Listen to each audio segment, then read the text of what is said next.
Hello बच्चों, mission English class में आपका हार्दिक स्वागत है।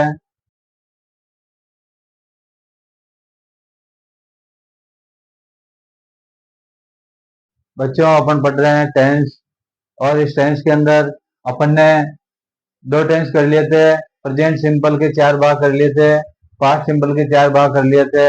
आज अपन तीसरा टेंस, जिसको फ्यूचर टेंस कहते हैं, आने वाले टाइम की जिसमें बातें की जाती है, वो होता है फ्यूचर टेंस। और फ्यूचर का मतलब है तीसरे का पहला भाग आज अपन कर रहे हैं। फ्यूचर का मतलब तीसरा का मतलब है फ्यूचर टेंस। और फ्यूचर के 4 भाग होते हैं, जैसे प्रेजेंट में 4 भाग, पास्ट में 4 भाग, वैसे फ्यूचर में भी 4 भाग। Future simple, future continuous, future perfect, future perfect continuous. तो आज फ्यूचर का पहला भाग अपन पढ़ रहे हैं। इससे पहले अपन ने प्रेजेंट टेंस सीखा था। उस प्रेजेंट टेंस के अंदर उसके कोई भी वाक्य होता है, उसके पीछे है आता था, वो प्रेजेंट टेंस था। और पास्ट टेंस में जिन वाक्यों के पीछे था, है, था, थी आता है, वो पास्ट टेंस था। और जिन वाक्यों के पीछे गागेगी आता है, वो फ्यूचर टेंस होता है। मेरा मतलब यह है कि प्रेजेंट की पहचान वर्तमान में चल रही बातें होती है, पास्ट की पहचान पुराने टाइम की बातें जो बोलने से पहले हो गई है, वो पास्ट टेंस की पहचान। और फ्यूचर टेंस का मतलब है आने वाले टाइम की। अपन बोल रहे हैं इसके बाद में जो टाइम आ रहा है, उसको फ्यूचर टेंस में लेंगे। अब फ्यूचर सिंपल में क्या आएगा, ये अपन चर्चा आज करते हैं। बच्चों, इससे पहले आपको एचवी और एमवी के बारे में, सेंटेंस पैटर्न के बारे में अच्छी तरह से बताया था। प्रत्येक टेंस की पहचान क्या होती है, कौन सी एचवी लगती है, कौन सी एमवी लगती है, वो आपको हमने बताया था। उसके लिए ये जैसे ही 12 टेंस पूरे होंगे, अपन एक टेबल तैयार करेंगे, कौन से टेंस में कौन सी एचवी होती है, क्या पहचान होती है, क्या मेन वर्ब होती है। आज अपन कर रहे हैं फ्यूचर का सिंपल, जिसको फ्यूचर का मतलब तीसरा भाग, और तीसरे का पहला, जिसको अपन ने 31 नंबर दिया है, फ्यूचर सिंपल टेंस। जैसा कि नाम से विदित है कि फ्यूचर में सिंपल सी बातें, फ्यूचर में सिंपल सी बातें, वो फ्यूचर टेंस होता है। सबसे पहले अपन इसकी पहचान देखते हैं। पहचान क्या होती है? जिस वाक्य के पीछे गा आ जाता है, गे आ जाता है, या गी आ जाता है। जैसे मैं खाना खाऊंगा, वे अजमेर जाएंगे, वो नाश्ता बनाएगी। तो जिसके पीछे गा गे गी आता है, वो अपना फ्यूचर सिंपल होता है। बिल्कुल सिंपल सी बात है।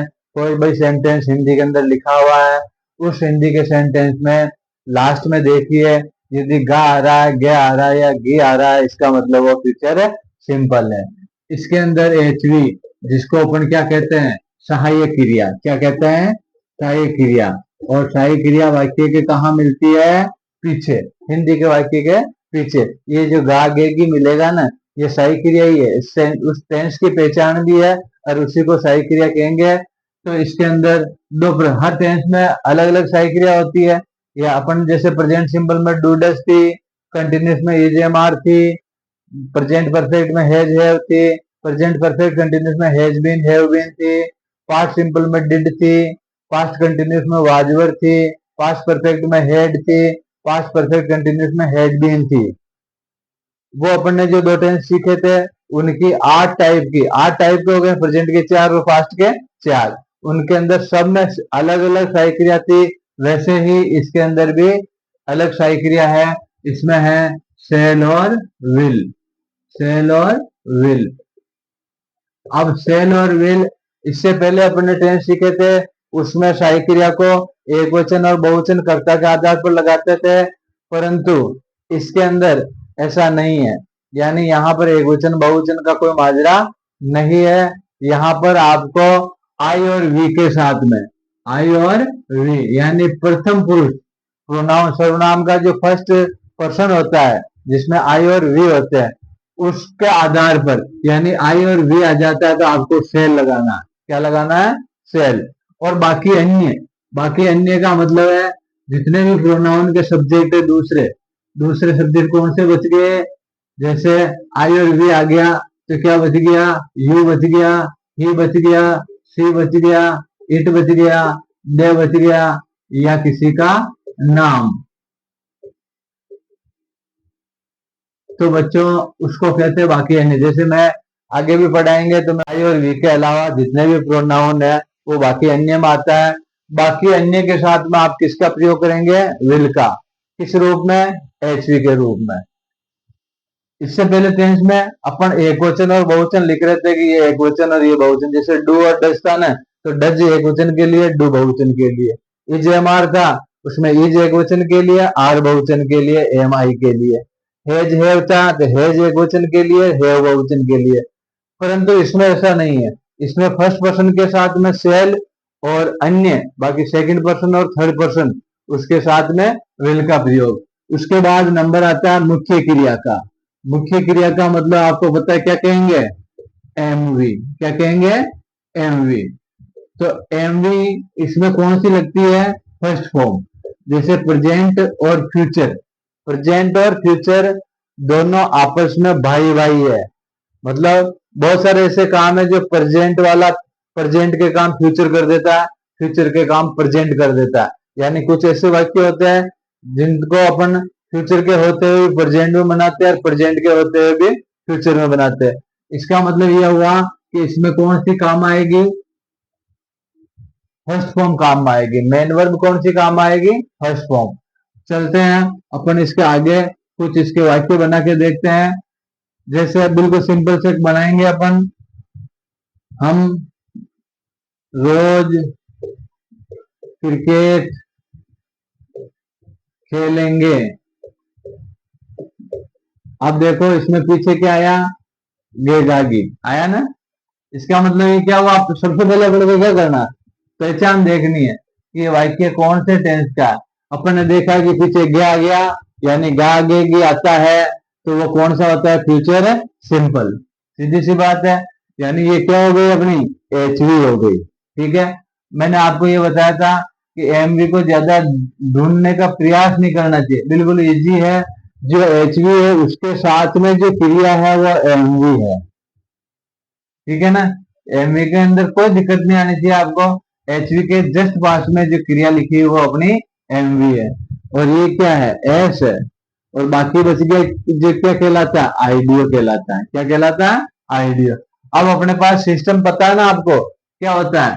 कोई भी सेंटेंस बनाते हैं तो उसमें सिस्टम क्या होता है? H, HV, MV, DO, sorry, SV, DO और आईडीओ। ये अपना सिस्टम है। इस सिस्टम को मत भूलो। बस इसके अनुसार इस सेंटेंस की पूर्ति करते चले जाओ, आपका सेंटेंस तैयार होगा। एक बार तो आपको देख देख के, सर्च कर करके, पहचान पहचान के लिखना पड़ेगा। और जब ऐसी प्रैक्टिस हो जाएगी फिर ये सिस्टम आपके दिमाग में सेट हो जाएगा। तो फिर इस सिस्टम को देख के लिखने की जरूरत नहीं पड़ेगी। आपको पता चल जाएगा सबसे पहले एस लिखना है। एस का मतलब ये एस है, तो इसमें क्या आएगा? वी। हमको क्या कहते हैं? वी कहते हैं। अब किसका नंबर आता है? एचवी का। अब एचवी देखो इसमें कौन सी? सेल और विल। अब वी के साथ में कौन सी लगेगी? ये देखो वी। वी के साथ में क्या लगेगी? सेल। We sell. ठीक है। अब किसका नंबर आता है? एमवी का। एमवी क्या? खेलना। खेलना। खेलेंगे का मतलब खेलना। अब खेलने में कौन सी फॉर्म लगेगी? First form. अब फर्स्ट फॉर्म लगेगी तो खेलने को क्या कहते हैं? प्ले। प्ले फर्स्ट फॉर्म होती है, सेकंड प्लेड और थर्ड प्लेड। तो इसमें कौन सी लगेगी? प्ले। ये लिख दिया साहब अपन ने। प्ले प्रेजेंट टेंस में भी फर्स्ट फॉर्म और फ्यूचर टेंस में भी first form. We shall play. अब एस भी है क्या इसके अंदर? नहीं है। कैसे पता चला नहीं है? क्योंकि ऐसी वो होती है जिस क्रिया के साथ में कर लिखा हुआ हो, जिस क्रिया के साथ में के लिए लिखा हुआ हो, जिस क्रिया के साथ में हुए लिखा हुआ हो, तो समझो वो एसवी है। ऐसा कुछ है क्या इसके अंदर? ऐसा नहीं है। तो इसका मतलब एसवी नहीं है। फिर चलते हैं अपन डीओ की तरफ। डीओ है क्या? नहीं है। कैसे पता चला नहीं है? क्योंकि डीओ में आता है मुझे, हमें, तुम्हें, उसे, इसे, उन्हें। ये जो शब्द है, मुझे या मुझको, हमें या हमको, उन्हें या उनको, उसे या उसको, इसे या इसको, उन्हें या उनको, तो ये यदि शब्द आते हैं तो समझो वो क्या है, वो डीओ है। वो क्या है? डीओ है। अब ये शब्द इसमें नहीं है, इसका मतलब डीओ नहीं है, तो फिर किसका नंबर आएगा? आईडीओ का। ठीक है ना? आईडीओ का मतलब ये जो चीजें निकल गई उसके बाद में जो सेंटेंस में बाकी बचा हुआ मैटर, बाकी क्या बच गया? रोज क्रिकेट, वी विल प्ले, क्या खेलेंगे? Cricket, CRICKET। आईडीओ को इधर से जमाते हैं, इधर लिखा हुआ जैसे दो शब्द है, तो दो शब्द कौन से? रोज और क्रिकेट, तो पहले क्रिकेट लिखेंगे फिर रोज लिखेंगे। ऐसे यदि तीन चार शब्दों का आइडिया होता है तो पीछे से उन शब्दों को बनाते हुए इधर बनाए। हिंदी के अंदर तो ऐसे लिखे होते हैं, इंग्लिश में पीछे से लिखते हुए अपन आगे बनाएंगे। वी शैल प्ले क्रिकेट, अब क्या है? रोज के लिए क्या काम में लेंगे? Daily. We shall play cricket daily, हम रोजाना क्रिकेट खेलेंगे। बताओ इसमें कोई प्रॉब्लम आई क्या? बस प्रॉब्लम इतनी सी है, पहले सेंटेंस पहचान में आ जाना चाहिए कौन सा टेंस है। टेंस समझ में आ गया, फिर अपना ये पैटर्न समझ में आना चाहिए, किस आधार पर अपन उसको सेट करेंगे, जमाएंगे। फिर इसमें जरूरत पड़ेगी एचवी और एमवी की। अब आपको एचवी और एमवी को बिल्कुल एकदम दिमाग में जमा लेना है कि किस टेंस में कौन सी एचवी और एमवी होती है। तो अब इसमें एचवी है सेल और विल। अब ये सेल और विल कैसे लगती है? आई और वी के साथ में सेल लगती है और बाकी दूसरे उनके साथ में विल लगती है। और एमवी कौन सी लगती है? First form. बस इतना सा, और कुछ करने की जरूरत नहीं है, बिल्कुल सिंपल सा है। सिंपल वाक्य बनाएंगे, सिंपल वाक्य के बाद में दूसरे जो वाक्य होंगे ना, उसमें ये प्रॉब्लम नहीं आएगी। वो वाक्य के अंदर कुछ चीजें और होगी, आइडियल लंबा होगा, उसमें डीओ होगा, एस भी होगा, बस अंतर यही है। एस, ये जो वाक्य अपन सीखने के लिए बना रहे हैं इसमें डीओ और आईडीओ छोटा है, डीओ है ही नहीं, एस भी है ही नहीं।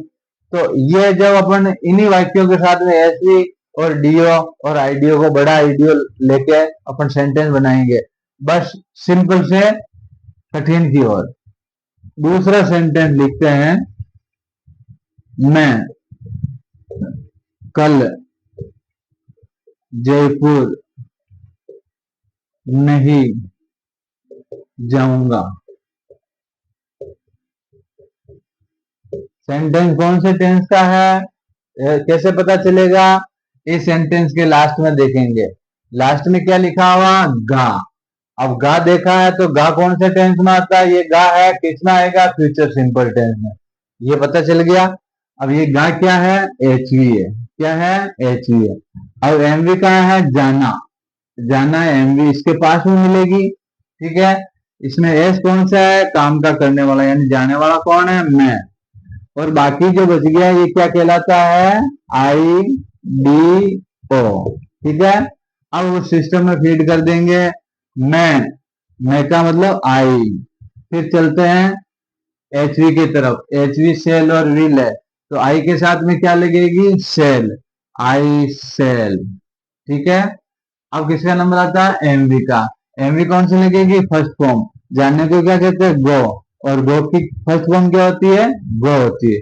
आई सेल। अब इसमें क्या लिखा हुआ? नोट। तो बच्चों, नोट यदि जिस किसी वाक्य में आ जाता है तो हमेशा वो एचवी के साथ ही लगता है। कहाँ लगता है? एचवी के साथ।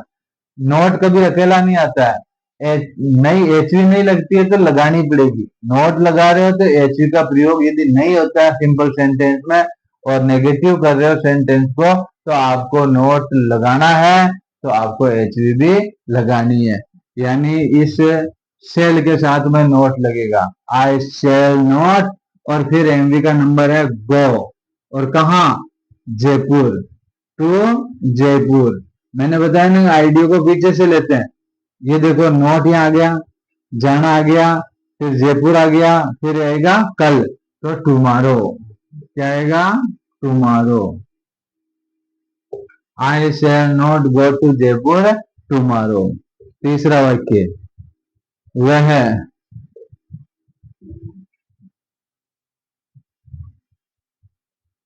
अगले दिन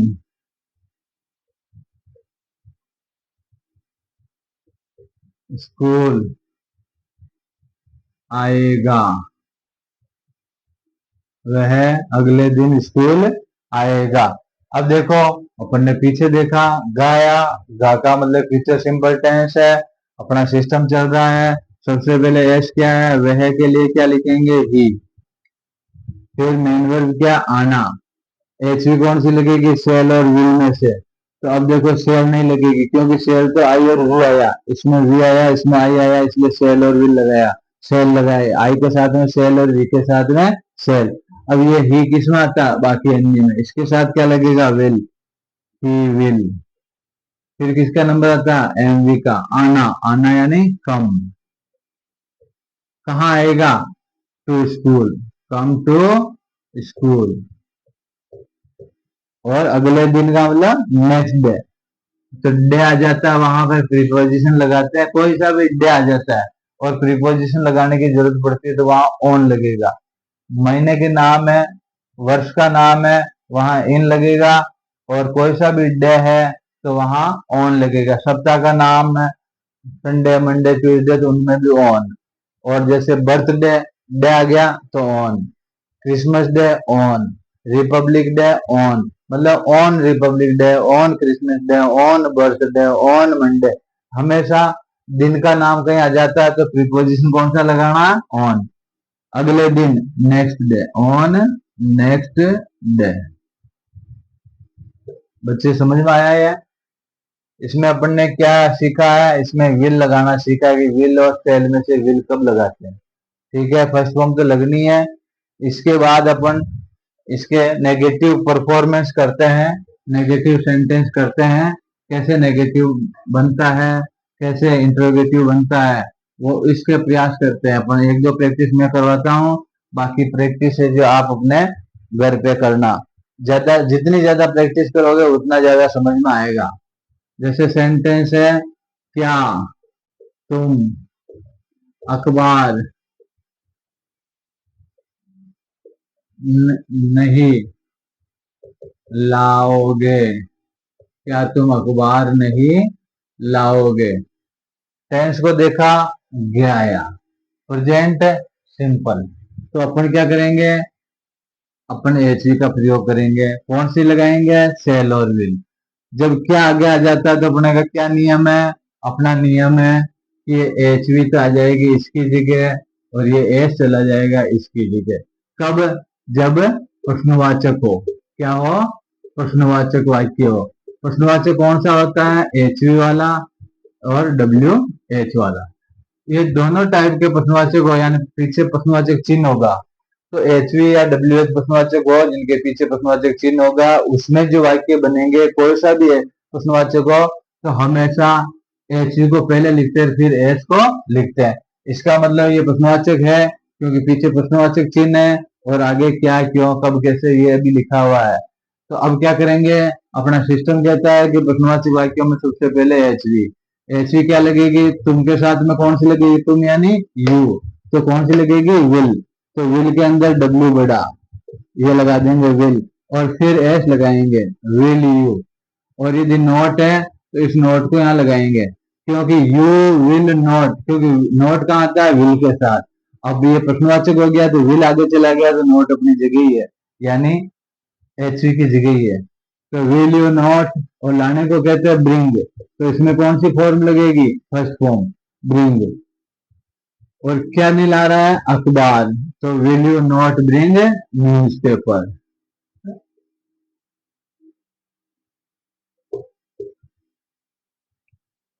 वे कल चाय क्यों लेंगे, वे कल चाय क्यों लेंगे। अब ये कौन सा टेंस है, कौन सा सेंटेंस है, इंटरोगेटिव, यानी प्रश्नवाचक है। कैसे पता चला, ये प्रश्नवाचक वर्ड आ गया, पीछे प्रश्नवाचक चिन्ह आ गया, तो प्रश्नवाचक हो गया। और प्रश्नवाचक में बात क्या होती है, कोई सा भी प्रश्नवाचक हो, एस के पहले एच वी आएगा, एस के पहले एच वी आएगा, यानी सबसे पहले एच वी फिर एस। और यदि डब्ल्यू एच प्रश्नवाचक है तो सबसे पहले आपको एक ही काम करना, डब्ल्यू एच वर्ड लिखना, क्यों को क्या कहते हैं, वाई। डब्ल्यू बड़ा लिखना है ना। और एक ध्यान रखना कि डब्ल्यू एच आते ही अपने को क्या करना है, एच वी लगाना। अब एच वी लगाने के लिए इसका सब्जेक्ट देखेंगे, सब्जेक्ट क्या है, वे, और वे को कहते हैं दे। अब दे के साथ में क्या लगेगी, विल। तो पहले अपने को विल लगा के और फिर सब्जेक्ट लगाएंगे दे, विल, वाई विल दे। अब आए एमवी क्या है, लेना, लेने को कहते हैं टेक। तो फर्स्ट फॉर्म लगेगी take, why will they take क्या लेंगे, चाय, टी। और कब लेंगे, कल, यानी टुमारो।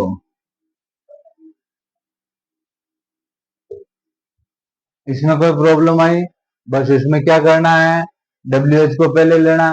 कोई सा भी इंटरोगेटिव सेंटेंस है, चाहे वो क्या से लिखने वाला हो, चाहे बाकी दूसरे शब्दों से, प्रश्नवाचक शब्दों से, ऐसी स्थिति में आपको एस से पहले एच ही लिखनी है। बाकी पॉजिटिव सेंटेंस में पहले एस और फिर एच ही, प्रश्नवाचक वाक्यों में एच ही पहले फिर एच, इतना सा ध्यान रखना। एक नेक्स्ट सेंटेंस बनाते हैं,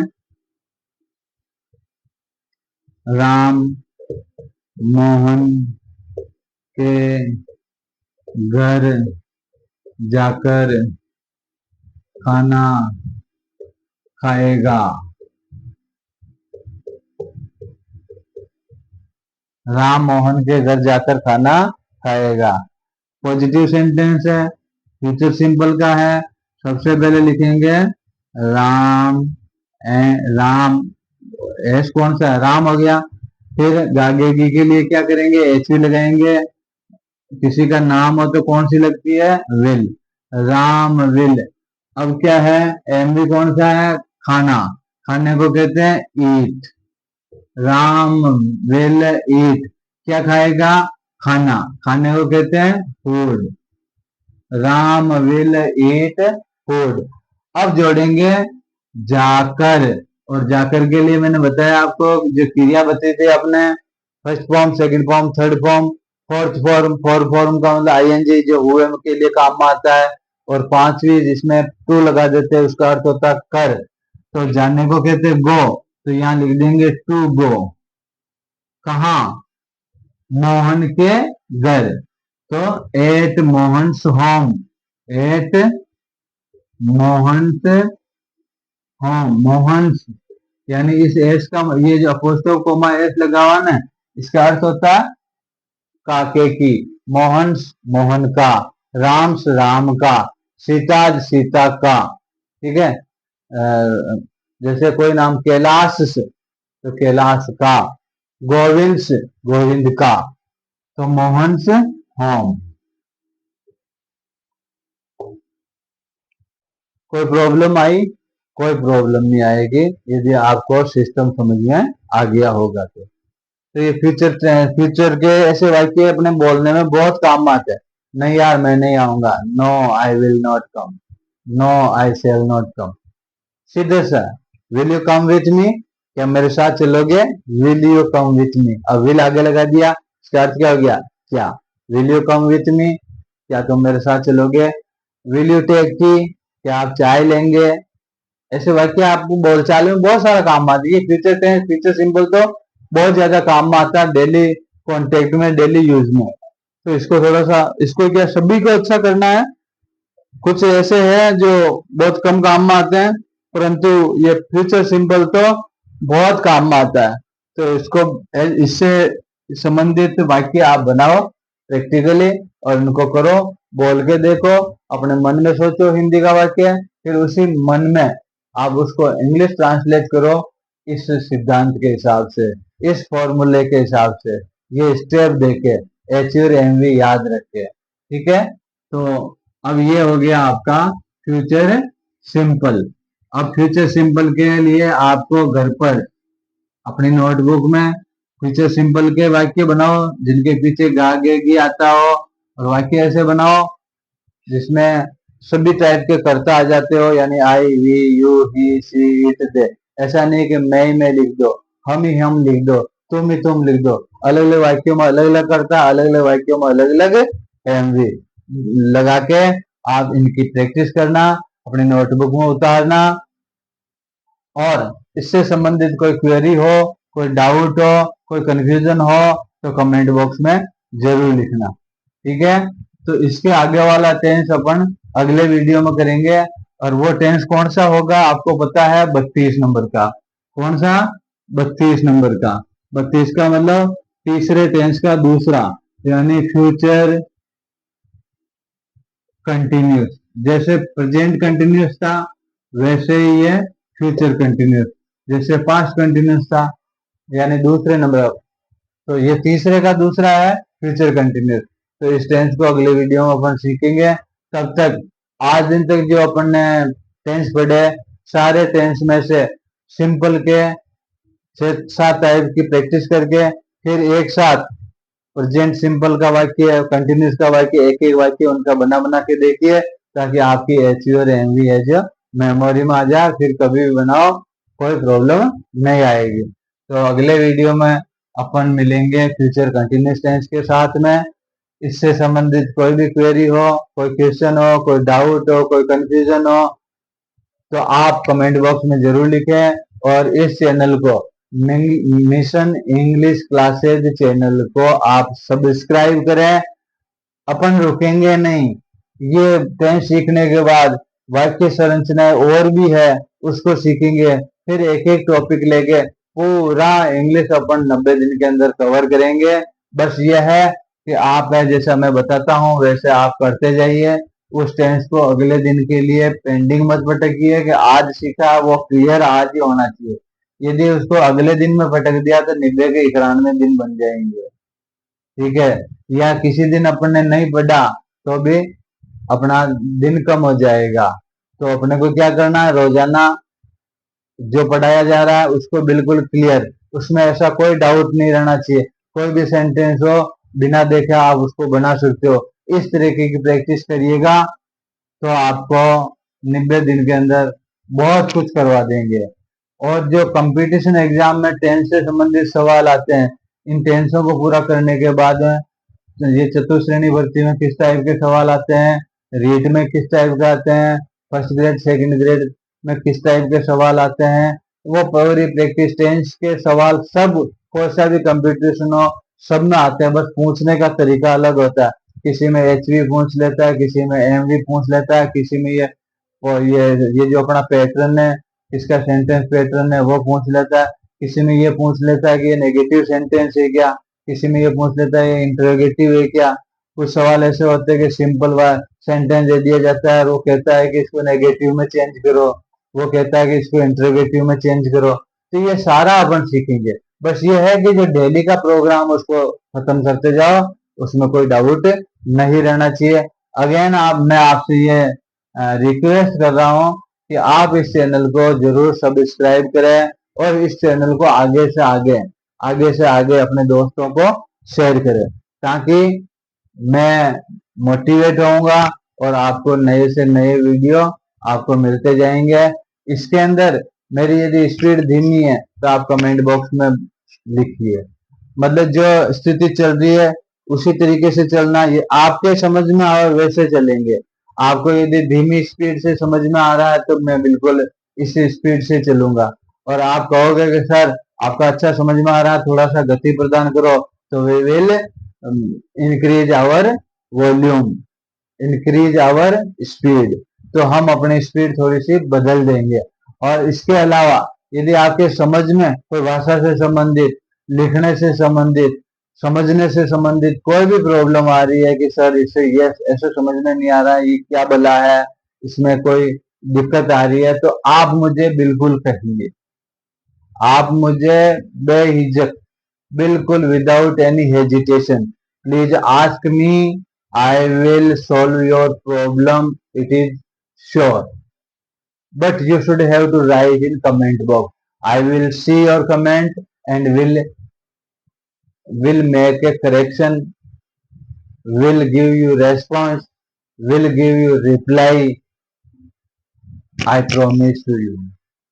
देखो तो सही, कमेंट बॉक्स में डाल के तो देखो कैसा रिप्लाई आता है आपका, आपकी समस्या सॉल्व होती कि नहीं होती है।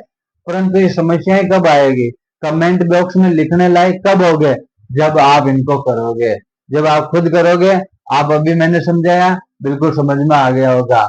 मैं ये गारंटी देता हूँ कि आप अभी कहोगे कि 100% समझ में आएगा, आ गया, लेकिन जब आप उसको करोगे तो आपको ऐसा लगेगा कि यार 60% ही समझ में आया।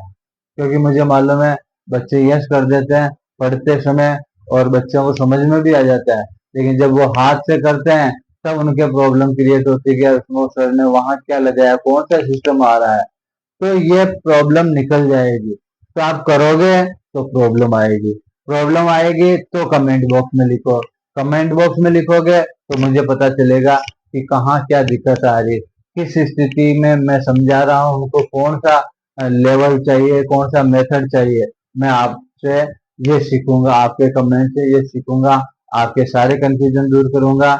बस अगेन आप इसको सब्सक्राइब करें, इसको शेयर जरूर करें, अपने दोस्तों को जरूर बताएं कि इस वीडियो को देखें। या आपके यदि कोई अभिभावक देख रहे हैं तो आपके बच्चों को आपकी नजर में ये वीडियो जरूर दिखाएं। उनकी इंग्लिश बिल्कुल एकदम ओके हो जाएगी। आप अपने सानिध्य में उनको सामने बिठा के और इन वीडियोस को दिखाएं और इससे संबंधित प्रॉब्लम है अपने बच्चों को पूछे और उस कमेंट बॉक्स में लिखे और इसको ज्यादा से ज्यादा शेयर जरूर करें। ठीक है, तो okay, we will meet in next video. Thank you very much.